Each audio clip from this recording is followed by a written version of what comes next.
Hey guys, welcome back to Evolve or Die. Sorry, I've been a little MIA the past week or so. I've been getting some things in my personal life together, but what are we going to talk about today on the channel on this lovely Wednesday morning?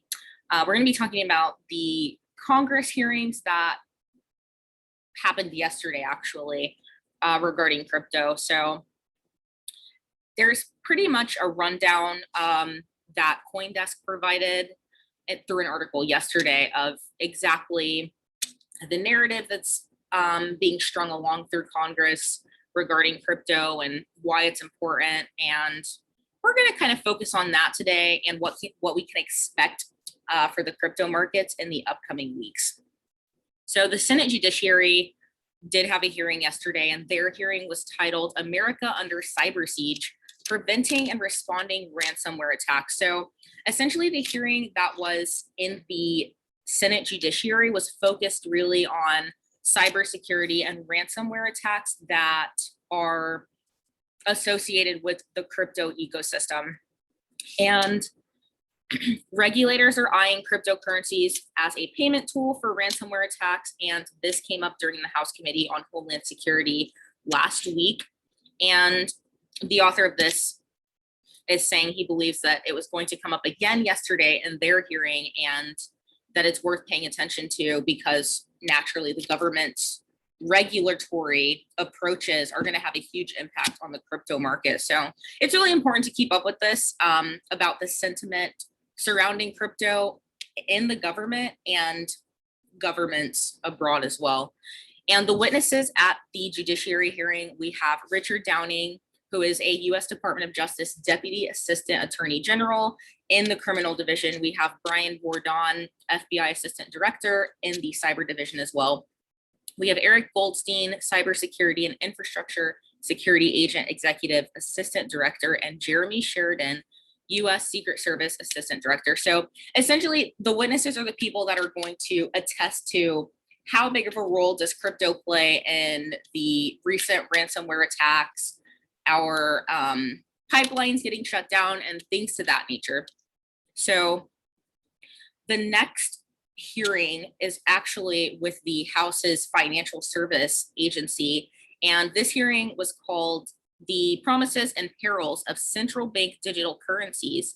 And the focus of this hearing was about how the central bank digital currencies, CBDCs, should take a different track because of the certain monetary policies and financial stability concerns, as well as rising national security concerns and privacy concerns and financial concerns regarding crimes as well using crypto. So, but this is all a good sign. Before I move on to the next hearing, I just want to say the fact that crypto is being talked about at this high of a level, at this tier, this is a great sign. This is what adoption looks like, because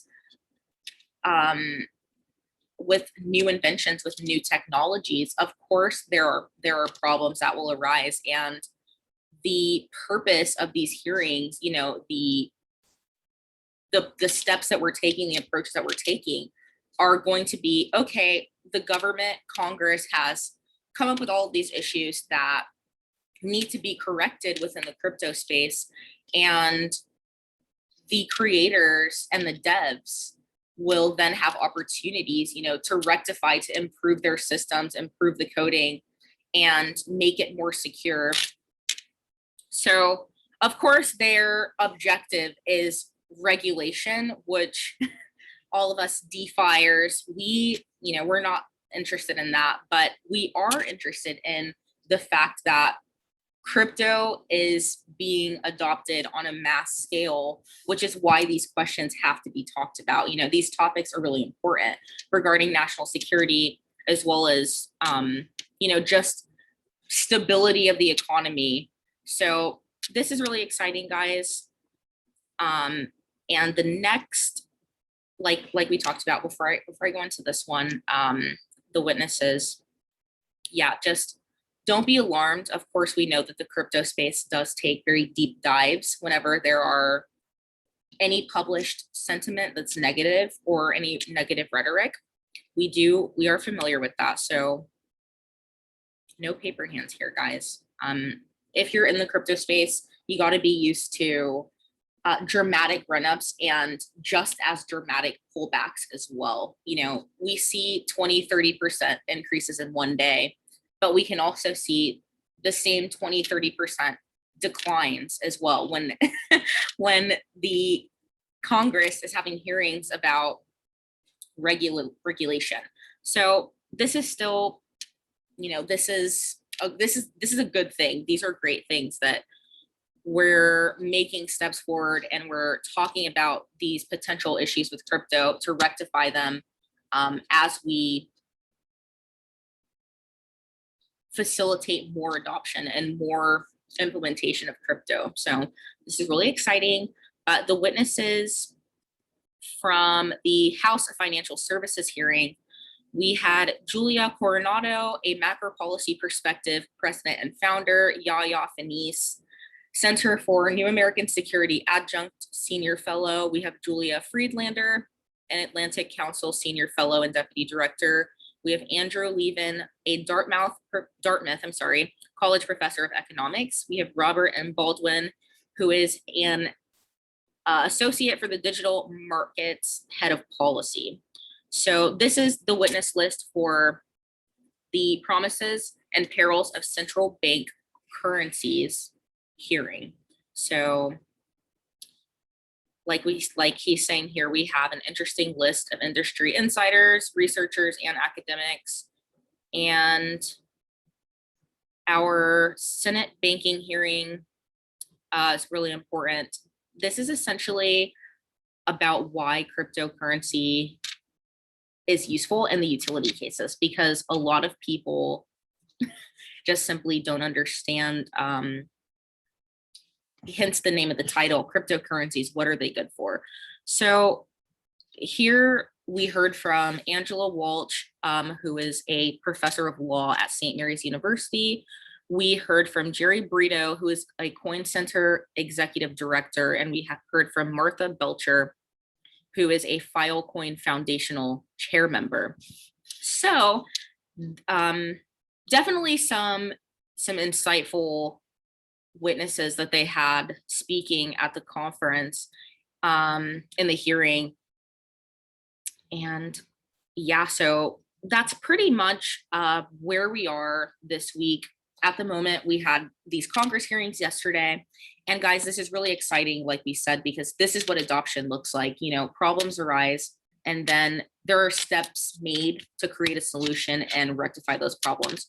So thanks for tuning in, guys. I'll leave a link down to this article down below, and so you guys can check it out yourselves. You can do a little bit of research about the author who created it. He is a longtime journalist. I checked him out on LinkedIn, and he seems to have a pretty extensive background in finance. So that's exciting, guys. You can check out the link down below. And our book for the week, guys, is actually going to be The Intelligent Investor. Sorry, I have to reach back there and get it. So our book of the week is Intelligent Investor. It's written by Benjamin Graham. And I recommend this book for everyone who is new to investing. Anyone who invests, period, I recommend this book. Warren Buffett's comment on this book is by far the best book on investing ever written.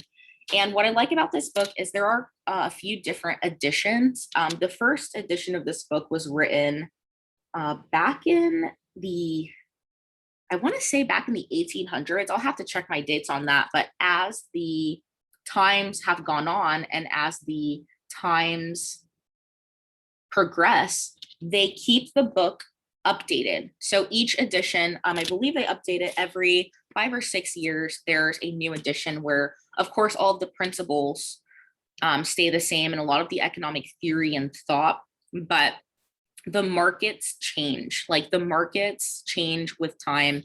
And this book, they basically make it a point to revise the book as time goes on. So I really like that, keeping the theories up to date, maybe adjusting certain things, maybe numbers and inflation numbers and things like that. So it's a really great read. I recommend it for everyone. Again, that's The Intelligent Investor by Benjamin Graham. And thanks for tuning in, guys. Keep evolving.